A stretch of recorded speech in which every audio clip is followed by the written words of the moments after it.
Hey, what is up guys? This is Nishi from MST.TV here, back with another Market Watch episode. So I'm finally done with exams, which I think means I'll be able to upload a little bit more consistently for a bit. And that's great because there is a ton of stuff that's happening with the Yu-Gi-Oh market keeping us busy. Now, of course, we had the surprise emergency ban list drop at the end of last week, which thankfully eliminates a bunch of the more degenerate cards that create non-games from the format, but we also had the Chronicles structure deck come out, as well as all of the cards now being fully revealed for Burst Protocol over in the OCG.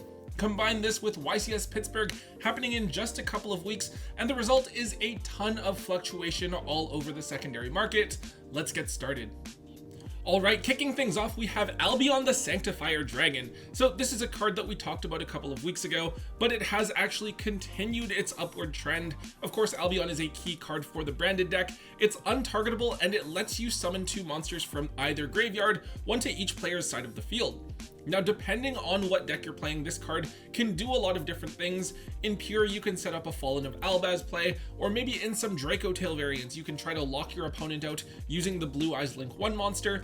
However, the big thing is the release of the Chronicles structure deck this past weekend.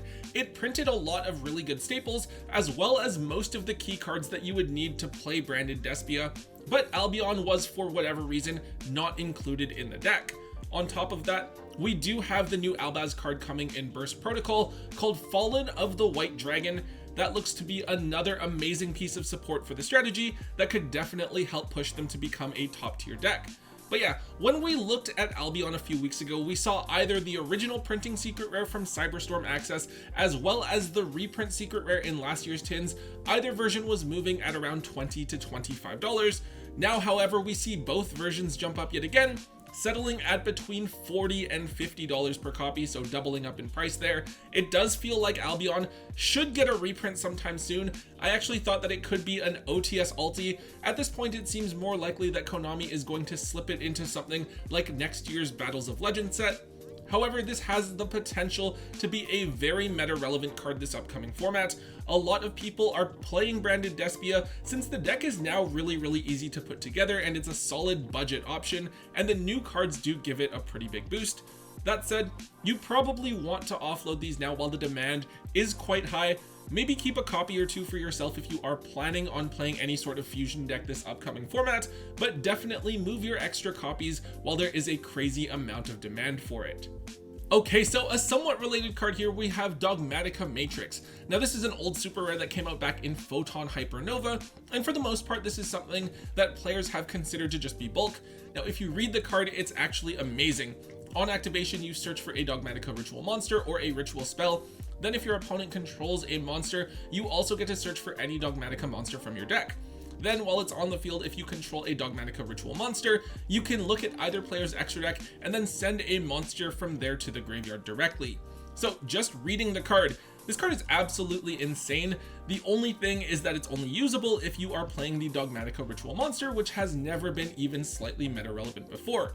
However, it seems that the cards are getting some more attention recently. On one hand, we just got a couple of new Dogmatica cards in Doom of Dimensions, one of which is a secret rare Dogmatica Fleur-de-Lis the Thunderbolt, which is actually a really solid card. However, they also received support in the new structure deck as well. The Fallen and the Virtuous, the new quick play spell, is always treated as both a branded and a Dogmatica card, and it lets you special summon a monster from either graveyard if you have an Ecclesia monster on your field or in your graveyard, or it lets you send a Fallen of Albaz monster from your extra deck to the graveyard to pop a card on the field. Now, as a result, this card has climbed in price over the last couple of weeks. Now, this was a 25 or 50 cent card before. It went up to around $1, and then within the last week or two, it's shot up to about $4 per copy. With this one, I don't know how likely it is to be reprinted. It feels like something that could be overlooked quite easily, but it could also just be an OTS common and no one would really think that much about it. However, I don't think it's going to be meta relevant at all. The cards are cool, maybe they're fun in something like Genesis format or just playing at your locals, but that's probably about it.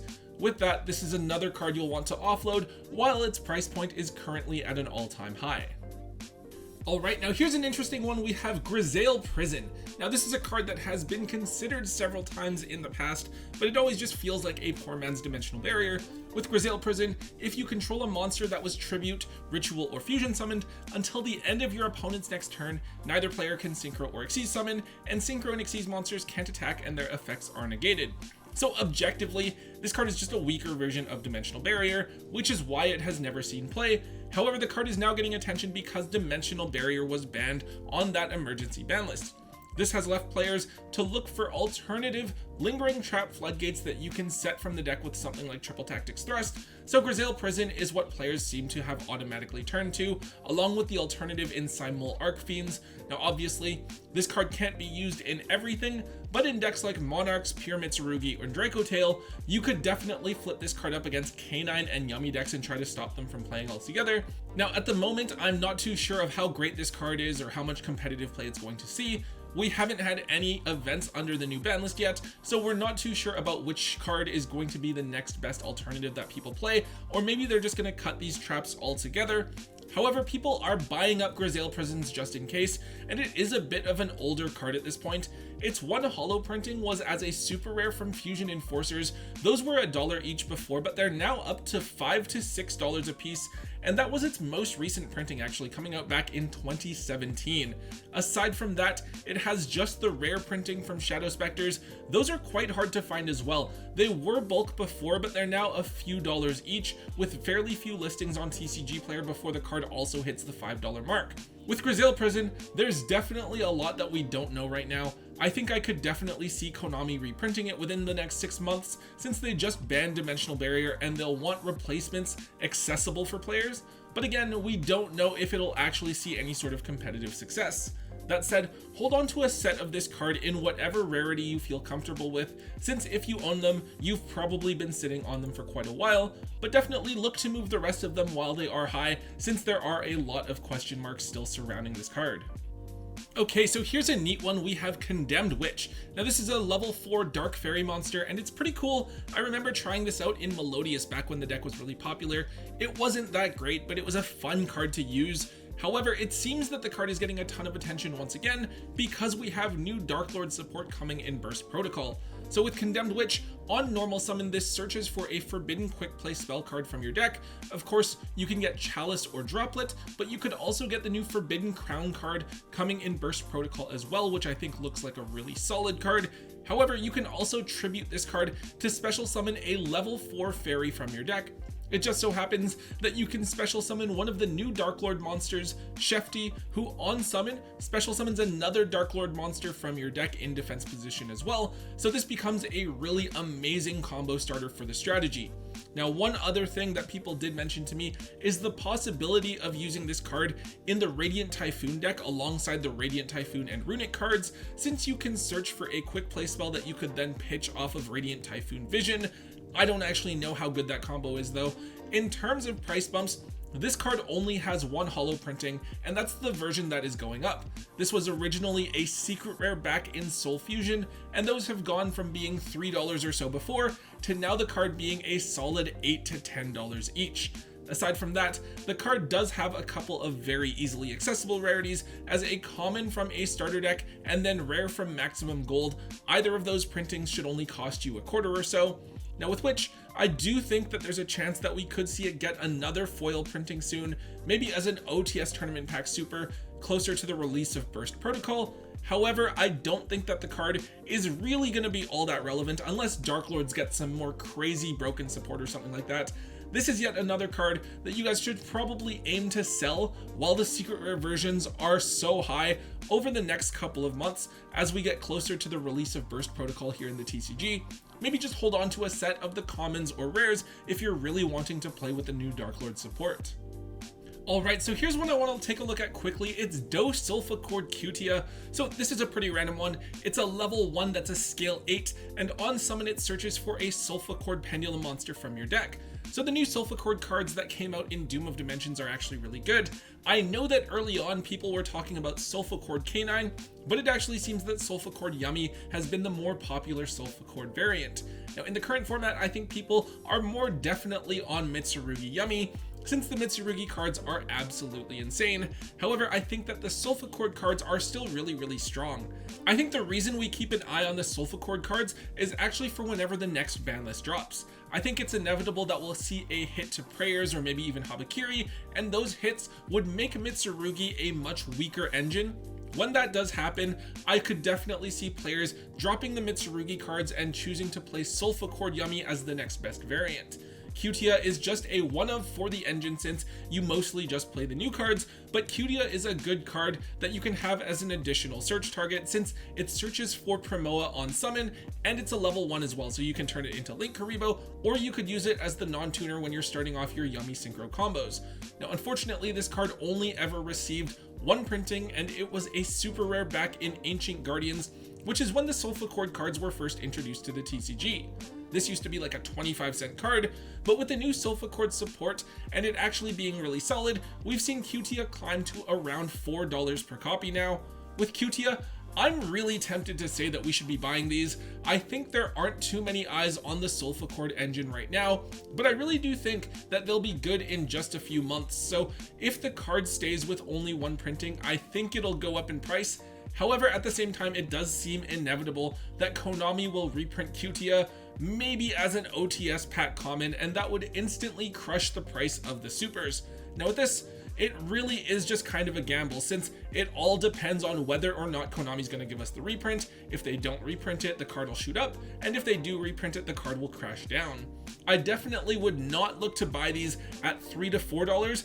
If you happen to have some of these in your bulk that you really didn't pay anything for, it might be worth taking a small risk and setting some of those aside to maybe move a few months from now, just in case they do shoot up in price. Last but not least, we have Exo-Sister Michaelis. So this is one that I want to take a look at because I've had a bunch of people messaging me about it. This is a really powerful rank 4 monster for the Exo-Sister deck, as it can search for an Exo-Sister spell or trap, as well as banish a card from your opponent's field or graveyard as a quick effect if it was summoned this turn using an Exo-Sister monster as a material. So Michaelis is extremely important for the Exo-Sister strategy since you can search out either of the Exo-Sister traps as disruption or packs as a way to ensure that you have follow-up for the following turn. Now with Exo-Sisters, there are a couple of things that we should note about them, and I think we mentioned them last week when we talked about Exo-Sister Martha. Now obviously Exo-Sisters are a really strong deck in Genesis format since they're mostly untouched and they don't play Link monsters anyways, but they also have some strong new support coming in Burst Protocol, including an extra deck monster that essentially gives them access to an Omni Negate. That said, we're seeing all versions of Michaelis trending upwards on the secondary market. The two lower rarity printings are the Grand Creator Ultra and the MP23 Secrets. Either version was only a couple dollars a few months ago, but we're now seeing both versions up at around $7 to $8 per copy. Aside from that, it's just the collector's rare printing as the high rarity version. Those went absolutely insane, going from $20 before to now being $60 each. With Michaelis, we basically don't want to buy into it this much. It's coming out in a box product in Japan with an alternate art version, which you guys can see on the bottom of the window here. I don't think it looks that much different, but it's still an alt art with mostly the background changing. We don't know exactly when it is that we're going to be getting that, but it's safe to assume that it'll be sometime within the next year. With Exo-Sisters being a waifu deck, Konami will want to use the card to help them push some sort of product in the near future.